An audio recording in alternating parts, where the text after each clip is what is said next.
네, 윤석열 대통령의 직무가 정지되면서 지금 들으신 것처럼 국민의힘 안에서는 한동훈 대표의 책임론이 강하게 일고 있습니다.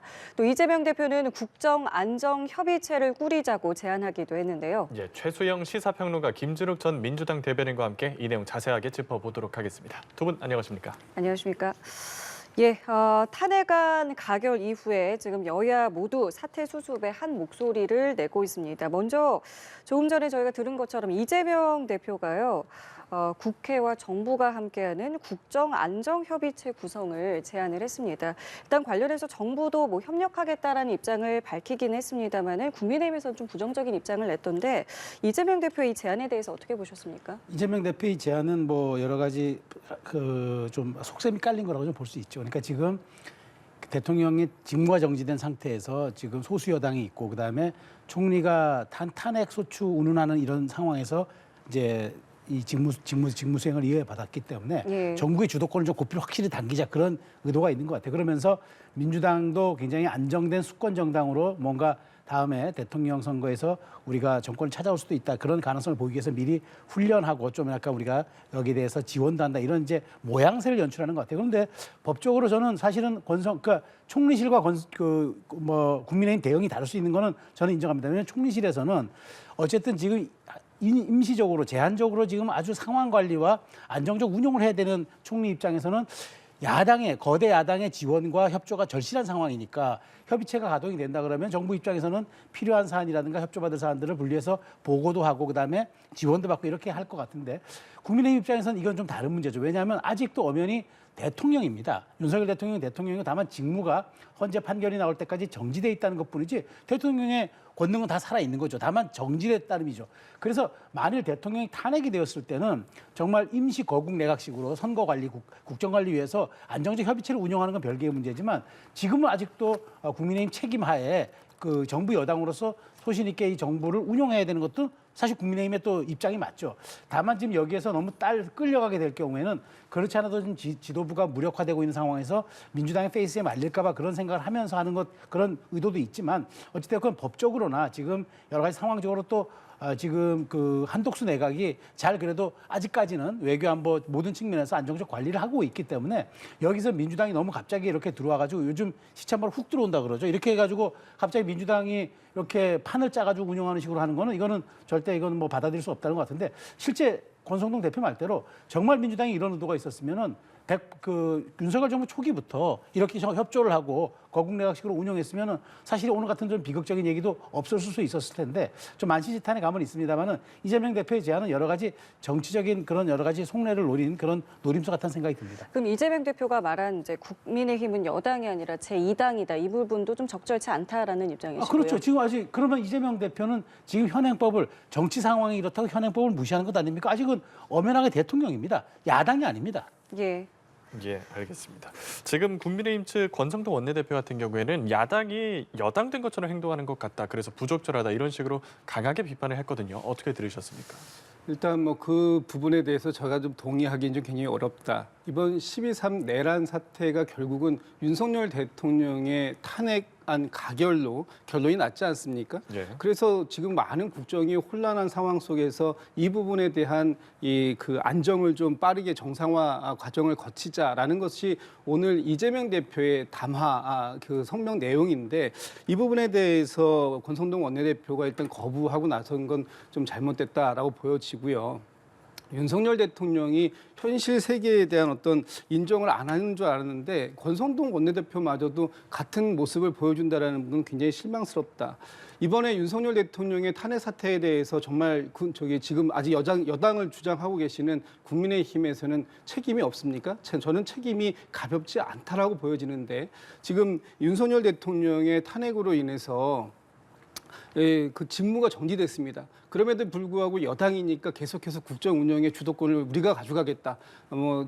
그 당정 협의를 통해서 국정 운영을 할 테니 야당이 그냥 알아서 도와달라. 이런 식의 발언을 하시는데 예. 지금의 이 수습 방안을 과연 정말 제대로 생각하고 계시는 건지라는 생각이 들고요. 지금 정말로 그렇게 생각하신다면 저 두 가지에 대해서 권성동 원내대표가 국민 앞에 답해야 된다고 봅니다. 첫 번째는 이번 12.3 비상계엄이 정말로 합법적인 것이었습니까? 두 번째는 이 12.3 비상계엄이 통치 행위라고 하는 윤석열 대통령의 주장에 동의하시는 겁니까? 많은 국민들께서는 그렇게 생각하지 않고 계시는데 지금 집권 여당이라고 자임하시는 이 권성동 원내대표는 이 두 가지 그 질문에 대해서 답을 좀 하셔야 될 것 같습니다. 지금 국민의힘 내부 상황을 그럼 좀 들여다보면 선출직 최고위원 5명은 모두 사퇴 의사를 밝혔고요. 한동훈 대표에 대한 책임론도 강하게 제기되고 있는 상황에서 원래 한 4시에 한동훈 대표가 기자회견을 열 것이다라는 이제 보도가 있었습니다마는 오보로 확인이 됐습니다. 사실 당초에 이제 어떤 내용을 이야기하겠는가 이제 굉장히 많은 관심이 좀 모아졌는데요. 한 대표가 뭐 언제쯤 어떤 입장을 좀 밝힐 거라고 생각을 하시는지요? 지금 이게 잡혔다가 취소됐다. 그러니까 뭐 진실은 모르겠어요. 예, 취소인지 근데 오보인지 정확히 그렇죠, 모릅니다. 그렇죠. 그러니까 이게 이제 어떻게 된 건지 모르지만 혼란상을 반영하는 건 맞는 것 같고 또 하나 한동훈 대표가 지금 굉장히 극심한 지금 말하자면 자기 판단 좀 그 혼선에 빠져 있다고 저는 생각이 들어요. 왜냐하면 지금 국민의힘 당원에 의하면은 그 일단 최고위원회가 다 사퇴하잖아요. 그러면 예. 전국위원 의장이 비대위 절차를 지체 없이 진행을 해야 됩니다. 전국위원회 의장이 비대위가 설치가 완료되는 동시에 이제 당 대표는 지위와 권한 모든 걸 상실합니다. 그런데 여기에 대해서 어쨌든 비대위가 구성한 그러니까 전국위가 결정한 비대위원장은 당 대표가 또 임명합니다. 예. 사인을 해줘야 됩니다. 그렇죠. 그런데 당 대표가 그 사인을 거부하면은 비대위원장 임명이 안 돼요. 그러니까 지금 사실 국민의힘 당원 당규상 좀 충돌하는 지점들이 있어요. 그래서 권성동 원내대표가 바로 어저께 지금 조금 흥분 상태니까 우리가 이번 주말에 좀 가라앉히고 월요일 날 회의를 해서 우리 차기 지도 체제를 어떻게 논의할 건지 한번 고민해 보자고 얘기하는 것 같은데 한동훈 대표가 오늘 4시쯤에 이제 뭔가 선제적으로 뭘 하려는 생각이 있었던 것 같은데 그게 뭔지 모르겠습니다만 어쨌든 취소를 했습니다. 그렇다면은 내일 이제 그 열릴 이제 그 회의에서 의총이든 뭐든 열릴 회의에서 결국 지도 체제가 정리가 될 텐데 한동훈 대표는 오늘 이제 결단을 해야 될 것 같아요. 그러니까 이 직위를 유지하면서 소수 세력으로 계속 원내대표 측과 그 계속 갈등을 빚으면서 어쨌든 지위를 유지한 채 당에서 계속적인 어떤 내홍과 내전 속에서 자신의 리더십을 보여줄 건지 아니면 이번에 거취를 정리하고 조금 휴지기를 가지면서 다 혹시나 도래할 수 있는 대선 정국을 대비하는 그런 좀 리더십에 좀 가다듬을 그런 시간을 가질 건지 이 아마 선택의 시간이 든 것 같은데 어찌됐건 지금 그 국민의힘 내부에서 그렇다고 해서 좀 고민이 있는 지점 분명히 있어요. 왜냐하면 지금 어쨌든 대통령이 탄핵이 된 상태고 직무정지가 된 상태지 않습니까? 예. 그럼 여기에 책임이 있는 여당으로서 어떤 일정한 책임을 또 져야 하는데 자 그러면 이런 어떤 민심에서부터 싸늘한 시선을 받는 이것과 그다음에 한동훈 대표는 어찌되었건 지금의 당대표고 또 유일하게 현재 거론되고 있는 사람들 중에서 외연확장이라든가 지지율에서 조금 앞서 나가고 있는 사람이기 때문에 과연 이런 또 말하자면 그 좀 약간 우량주 같은 지도자를 또 어떻게 또 당에서 관리할 건지 그러면 이게 이른바 민심과 당심의 괴리일 수도 있고 또 국민의힘 앞으로 나가야 할 그런 정체성에 또 문제도 있어서 굉장히 고민스러운 지점인 것 같아요. 그런 측면에서 아마 내일 또 굉장히 혼란스러운 상황 속에서 차기 지도 체제 혹은 당의 향후 스탠스 이런 것들이 아마 굉장히 적극적으로 논의될 것 같은 생각이 듭니다. 탄핵안 가결 이후에 여당 내에서는 한동훈 대표 책임론이 강하게 불고 있거든요. 지금 민주당 측에서는 이 여당 내부 상황을 어떻게 바라보고 있습니까? 지금 그 이번 12.3 비상계엄이 결국은 윤석열 대통령의 탄핵으로 이어지는 이 과정 속에서 예. 국민의힘이 국민들에게 정말 보여줬던 모습들은 너무나 실망스러운 모습의 연속이었다. 그런데 결국 탄핵에 대해 그 대통령이 자당 소속의 대통령이 탄핵이 이르기까지 되는 이 상황 속에서 그 반성과 성찰 이런 부분들은 안 보이고 여전히 어떤 당내의 이 헤게모니 싸움에만 열중하는 모습 이걸 국민들은 과연 뭐라고 평가하실까라고 생각합니다. 저는 뭐 한동훈 대표에 대한 뭐 역성을 들 생각은 없습니다만 어쨌든 한동훈 대표가 12.3 비상계엄이 선언되고 그것을 해제하기 위해서 18분의 국민의힘 의원들하고 같이 본회의장에 참석해서 이 비상계엄을 해제시키는데 노력을 했지 않습니까? 그 이후에 지금 당내에서는 한동훈 대표 쪽을 그 당시에 비상계엄을 해제한 사람들을 마치 배신자인 것처럼 얘기하는데 그럼 그것은 당내에서의 배신자가 아니라 국민에 대한 배신이라는 그 의미로 받아들일 수밖에 없습니다. 만약에 당시에 이 비상계엄이 해제되지 않았다면 지금 어떻게 됐겠습니까? 모든 것들이 뭐 더 엉망이 됐고 많은 정치인들이 뭐 구금되거나 체포됐을 수 있는 그런 상황들이 됐겠죠. 또 지금의 그 경제라든가 외교라든가 이런 부분들이 빠르게 회복되지 않았을 가능성이 굉장히 높습니다.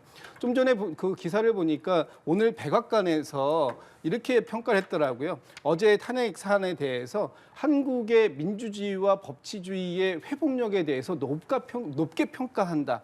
이것은 뭐냐 하면 당시 12.3 비상계엄이 잘못됐다라는 것을 우회적으로 지금 평가한 거 아니겠습니까? 그것을 얘기하고 있는 한동훈 대표를 당에서 쫓아내야 된다. 뭐 대통령의 탄핵을 막지 못했으니까 책임을 져야 된다. 이런 식으로 얘기한다면 지금 국민의힘에서 이번에 뭐 85분이 이 탄핵안에 대해서 부결표를 던졌습니다만 이 부분에 대해서 분명한 민심의 역풍 그건 한동훈 대표가 질 부분이 아니라 국민의힘에서 가져가야 될 부분이다. 이 부분에 대해서도 아마 권성동 원내대표가 져야 할 책임의 그 짐이 결코 가볍지 않다. 저는 그렇게 보고 있습니다. 자, 그럼 이번엔 민주당 이야기 해볼게요. 민주당에서는 뭐 이재명 대표가 이제 사실상 대권 주자 행보에 나선 게 아니냐 이런 해석도 있습니다만은 변수로 볼 수 있는 게 이제 사법 리스크일 것 같습니다. 앞으로 어떻게 대응해 나갈 거라고 보면 되겠습니까?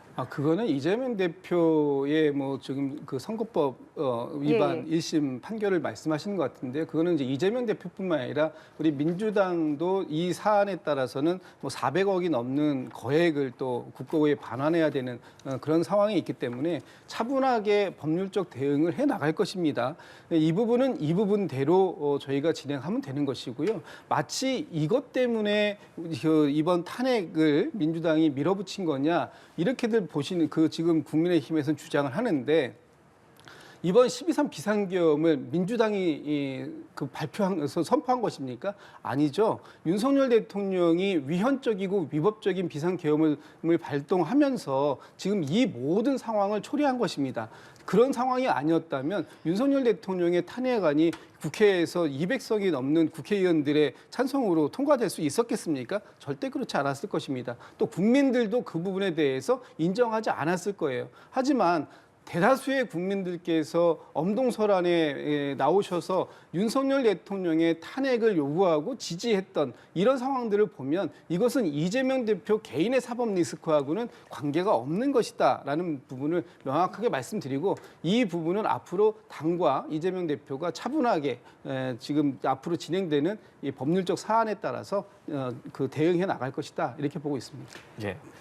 저는 어제 제가 짧게 말씀드리면 예. 오늘 이제 이재명 대표가 이제 국정안정 협의체 꾸리자고 제안하면서 예. 이런 얘기를 했잖아요. 헌법재판소 그 혼란을 종식시키기 위해서 조속한 그 좀 판결을 내달라 이런 얘기를 했잖아요. 저는 똑같은 질량과 비례의 법칙으로 이재명 대표도 사법부에 이걸 촉구해야 된다고 봅니다. 이재명 대표 지금 12개 혐의로 재판받고 있지 않습니까? 근데 그동안에는 여러 가지 뭐 테러, 피습 여러 가지가 있어서 재판 일정이 진행된 건 사실인데 어쨌든 1심이 나오고 정치가 그 선거법 위반은 이미 1심 나왔잖아요. 633 원칙에 따르면 내년 5월까지 돼야 되는데 저는 뭐 이재명 대표가 사법부에 빨리 내 재판을 해달라 촉구할 필요는 없어요. 그렇지만 이재명 대표도 그걸 천명해줘야 합니다. 나는 재판부가 지금 정한 일정대로 빠르게 내가 해서 내 무죄를 입증하겠다. 그러면서 내가 12개의 지금 무거운 짐을 지고 있는데 내가 다 털고 나중에 이 국면이 어떻게 전개되든 내가 가벼운 몸으로 여기에 임하겠다. 이런 선언 필요하다고 봅니다. 그러니까 헌재에는 조속한 재판과 판결을 요구하면서 본인의 입장에 대해서는 지금도 얼마 전까지만 해도 자꾸만 이제 이걸 연기시켜달라고 재판부에 요구하는 것 같은데 똑같은 저는 비례의 원칙이 적용돼야 된다고 봅니다. 이재명 대표 12개 혐의 받고 있고 몸에 무거운 짐이 있으니까 털고 가는 거 이재명 대표도 좋고 국민들도 사법 리스크가 있는 분이 만일 대선에 출마한다 그러면은 정의와 진실 차원에서라도 공정하게 판단할 수 있는 기준을 부여하는 게 맞기 때문에 오늘 제가 그러니까 굳이 이재명 대표가 헌재에다가 그런 제안을 하셨으니까 그렇다면 사법부에 대해서도 최소한 나도 빠르게 협조할 테니까 정상적인 절차 진행해 달라는 정도의 메시지 저 내는 게 매우 타당하다고 봅니다. 제가 네. 이 부분에 대해서는 좀 반론을 안 드릴 수가 없을 것 같아요. 네. 지금 이재명 대표의 이 사법 관련된 부분, 이건 사법부고 지금 헌법재판소하고 사법부의 역할을 좀 오인하시는 데에서 지금 이런 주장이 나오시는 게 아닌가 하는 생각이 듭니다. 왜냐하면 헌법재판소는 어떤 형법상의 유죄 무죄를 가리는 것이 아닙니다. 헌법 질서를 유지하기 위해서 헌정 질서가 제대로 돌아갈 수 있는지 여부, 헌법이 위반이 있는지 없는지만 판단하는 것입니다. 그렇기 때문에 지금의 이 비상 상황이 아니겠습니까? 대통령이 지금 탄핵을 받았고 이 상황을 갖다가 빠르게 수습할 수 있는 방법을 헌법재판소가 가지고 있는 거예요. 그렇기 때문에 지금 이재명 대표가 헌법재판소에 이 상황을 빠르게 정리할 수 있도록 헌법재판소가 신속히 결론을 내달라고 얘기하는 것하고 이재명 대표의 사법 지금 심판의 대상이 되고 있는 그런 선거법 1심 위반의 그 위반 문제하고 같은 선상에서 놓고 얘기할 것은 아니다. 지금 헌재가 지금 판단해야 할 것은 이번에 지금 3가지 정도의 내용을 판단하면 되는 거 아닙니까? 예. 첫 번째는 이 비상계엄이 제대로 된 요건을 갖췄는가 하는 부분입니다. 전시 아니면 사변에 준하는 것인가 하는 부분 판단하면 될 것이고요. 두 번째는 절차적으로 제대로 지켜졌는가 하는 부분 판단하면 됩니다. 국무위원회가 제대로 지켜졌고 또 국무총리와 거기에 참여했던 관계 국무위원들이 제대로 부서했는 이런 절차적인 부분이 그 헌법에 위반이 되는지 안 되는지 확인하면 되는 것이고 마지막으로 하나는 내용적으로 국헌 문란이 있었는지 없었는지 과연 이 군 병력을 투입해서 국회의 권능을 마비시키려고 한 게 있었는지 정치인들 체포 구금하려고 한 게 있었는지 또 이런 부분들에 대해서 명확하게 이것이 헌법을 위반했는지 법률을 위반했는지 이것만 따지면 되는 겁니다. 이것하고 이재명 대표의 형법상의 이 유죄 무죄를 가리는 것은 완전히 다르다. 이 말씀 꼭 드리고 싶습니다. 알겠습니다. 지금 말씀 중에 나온 속보를 전해드리겠습니다. 한동훈 대표가 내일 오전 10시 30분입니다. 기자회견을 갖는다라는 속보가 나왔고요. 아마 이제 여기서 거취를 밝힐 것이다라는 전망이 나오고 있는데 아까 저희가 말씀드렸습니다마는 당초 오늘 오후 4시에 이제 기자회견이 있을 것이다라는 이제 보도가 있었고요. 이게 오보라는 사실이 확인이 됐고 지금 들려오는 이제 속보로는 내일 오전 10시 30분에 기자회견을 하겠다. 이렇게 되면 내일 오전에 국민의힘에서는 지도부 체제에 대한 논의도 있을 것이고 한동훈 대표는 기자회견을 하는 것이고요. 한동훈 대표의 거취를 만약에 밝히게 된다면 계속 하겠다, 안 하겠다, 둘 중에 하나일 것 같은데 지금 상황에서는 어떤 입장을 내놓을 것 같으신지요?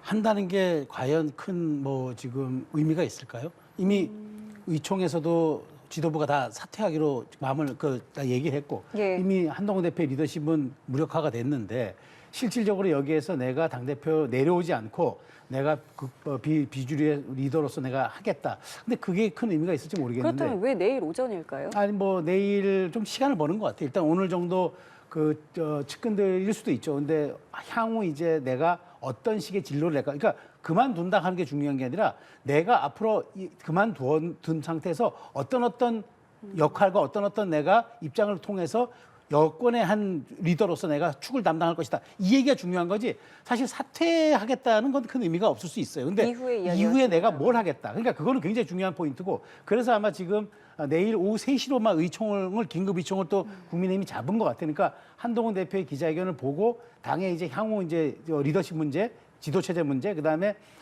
당의 이제 향후 수습 방안에 대한 문제들을 이제 논의할 것 같은데 어쨌든 내일 국민의힘 입장에서는 내일 오전 10시 반이 이제 분수령이 되죠. 한동훈 대표가 이제 취임 6개월 만에 이제 물러나는 형태가 될 거는 같은 게 저도 의견인데 모르겠습니다. 또 한동훈 대표가 다른 입장을 표명할지 모르겠으나 예. 제 생각으로는 한동훈 대표가 향후 자기의 정치 일정을 밝히면서 여기에선 자기도 일부 책임을 지고 물러나는 형태로 그리고 실질적으로 지금 본인을 감싸고 있는 최고위원회가 다 사표를 했는데 대표 혼자서 당을 이끌어가고 비서실장도 그만둔 상태에서 당의 리더가 되고 계속 이끌어간다는 건 사실상 그건 좀 의미 없는 얘기일 수 있어서 아마 다음 스텝을 어떻게 얘기할지를 오늘 고민해서 내일 얘기를 할 것 같다는 생각이 듭니다. 대변인님은 어떻게 전망하세요? 저는 사퇴를 하겠다라고 얘기를 할 것 같아요. 왜냐하면 현실적으로 지금 한동훈 대표가 가지고 수 있는 리더십이 이미 붕괴가 됐다라고 보여지고 또 사실 이건 예견이 돼 있었어요. 권성동 원내대표가 당선될 때부터 한동훈 대표의 입지는 굉장히 작아질 것이다. 친윤-친한 갈등이 굉장히 격화될 것이다라고 되어 있었는데 거기에 탄핵안까지 가결되면서 한동훈 대표에게 이 모든 책임 사실 배신자론이라는 것까지 해가지고 책임을 묻고 있지 않습니까? 아마 근데 한동훈 대표는 사퇴는 하되 제가 볼 때는 이 지금의 이 사태에 책임을 지는 방식은 아닐 것이다. 메시지가. 지금 국민의힘이 예. 이번처럼 대통령과 함께 같은 방향을 보고 가는 것, 이것이 국민의 눈높이와 더 멀어져 가는 길일 것이다라는 경고를 할 것 같아요. 예를 들면은 지금 윤석열 대통령이 탄핵되면서 그 대국민 담화 했지 않습니까? 거기에 반성, 성찰 이런 거 단 한마디도 없습니다. 그냥 끝까지 싸우겠다. 그러니까 기다려달라 이런 메시지인데 여기에서 보면 대통령이 하고 싶은 얘기는 이번 비상계엄은 통치 행위였다라는 거잖아요. 그리고 합법적으로 내가 내 권한을 사용한 것이기 때문에 나는 아무런 잘못이 없다라는 것이고 지금 국민의힘은 권성동 원내대표를 중심으로 윤석열 대통령의 논리를 뒷받침할 수밖에 없는 그런 구조로 갈 것이기 때문에 이렇게 가면은 보수에서의 살 길은 요원해질 것이다. 아마 이런 쪽에 방향을 맞춰서 메시지가 나오지 않을까라는 생각이 듭니다. 예, 이렇게 여당 내 계파 갈등의 핵심 내용이 된 윤석열 대통령의 탄핵소추안에 대한 헌법재판소의 탄핵 심리가 본격화됩니다. 내일 오전에 재판관 전원회의가 예정이 돼 있고 무엇보다 가장 주목받는 부분이 언제 그러면 이 탄핵소추안 심리가 결론이 나올까인데 언제쯤 나올 거라 예상을 하십니까? 저는 좀 전에도 제가 말씀드렸습니다만 헌법재판소는 이 비상계엄의 유무죄를 따지는 것이 아니라 비상계엄이 제대로 발동된 것이 헌법을 위반했냐 위반하지 않았느냐 이런 걸 따지는 겁니다. 그러니까 형법상의 유무죄는 아마 지금 이제 여러 수사가 진행되고 있고 또 인신 구속들이 되어 있어서 이것들이 이제 기소가 되면 이제 정식적인 사법 절차를 통해서 이제 발표가 잠시만요, 되겠죠. 대변인님. 지금 저희가 잠시 현장을 좀 연결해 보겠습니다. 한덕수 대통령 권한대행이 우원식 국회의장을 예방했는데요. 그 모습 지금부터 함께 보시도록 하겠습니다.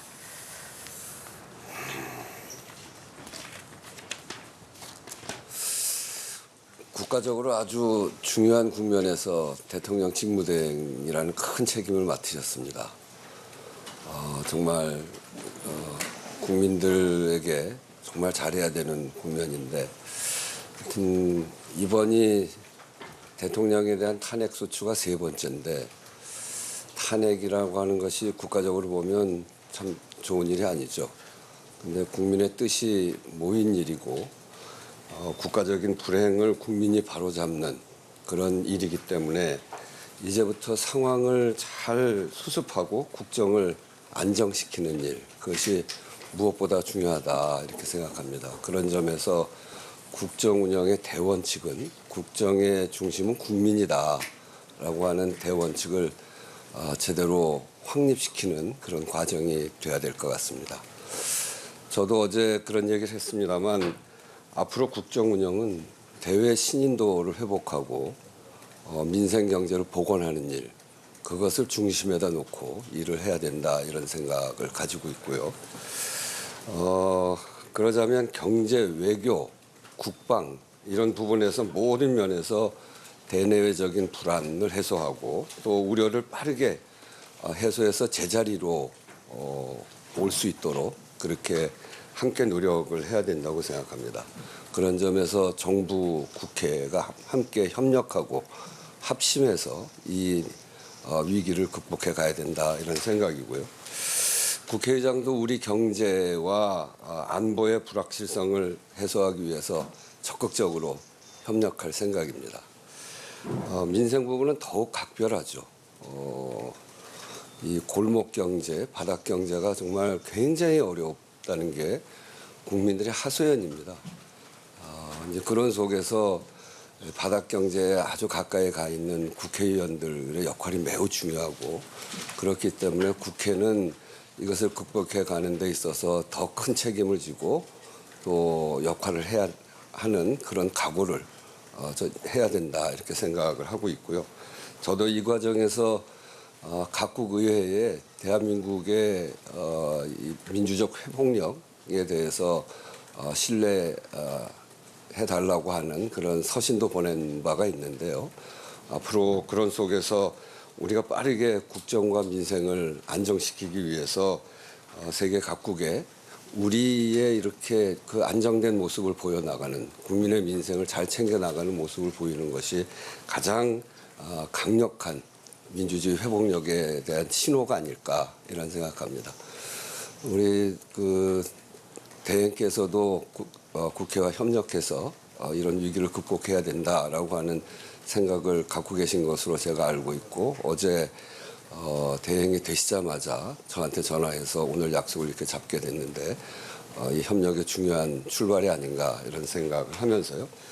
탄핵이라고 하는 정치적 격변 과정에 불가피한 갈등도 있을 수 있습니다만 그럴 때일수록 여야 그리고 정부가 함께 힘을 모으는 일, 이것이 국민을 안정시키는 일이라고 생각하고 오늘 약간의 이견도 있긴 합니다만 그럼에도 불구하고 국회와 정부의 국정협의체를 구성하고 조속히 가동시키는 일, 그것이 매우 중요한 일이다 이렇게 생각을 하면서 국회와 이 국정의 중심은 국민이고 그리고 국회는 국정 운영의 동반자라고 하는 그런 민주적인 그런 국정 운영이 될 수 있도록 대통령 대행께서도 각별히 함께 힘을 모아나가고자 그렇게 해주시면 감사하겠습니다.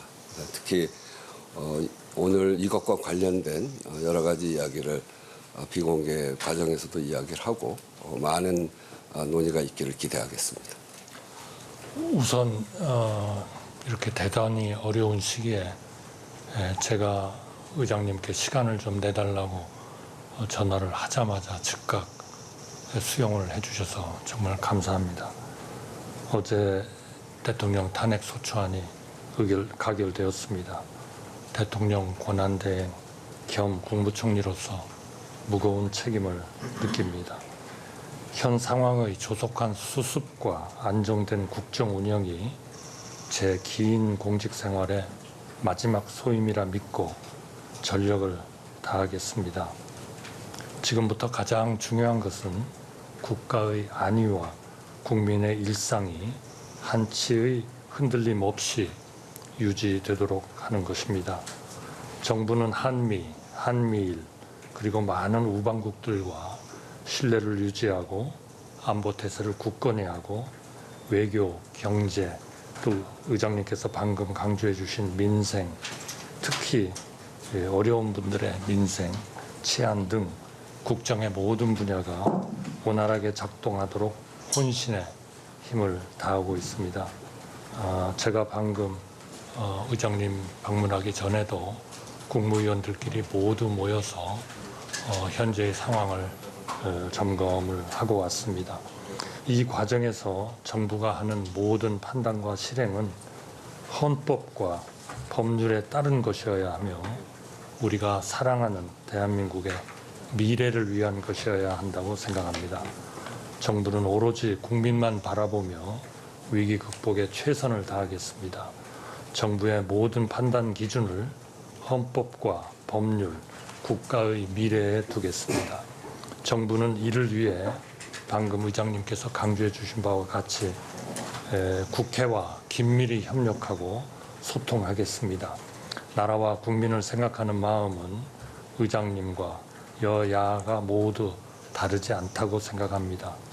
정부는 경청과 겸손으로 이견을 좁혀 나가도록 노력하겠습니다. 평소에 존경하는 우원식 국회의장님은 우리나라 민주화에 큰 공헌을 하신 분이고 헌정 질서에 대하여 굳건한 신념을 가진 분으로 알고 항상 존경하고 있습니다. 의장님의 합리적인 리더십 아래 여야 정부가 협조하여 조속히 국정의 안정이 이루어지기를 기대합니다. 정부가 먼저 협조를 구하겠습니다. 감사합니다.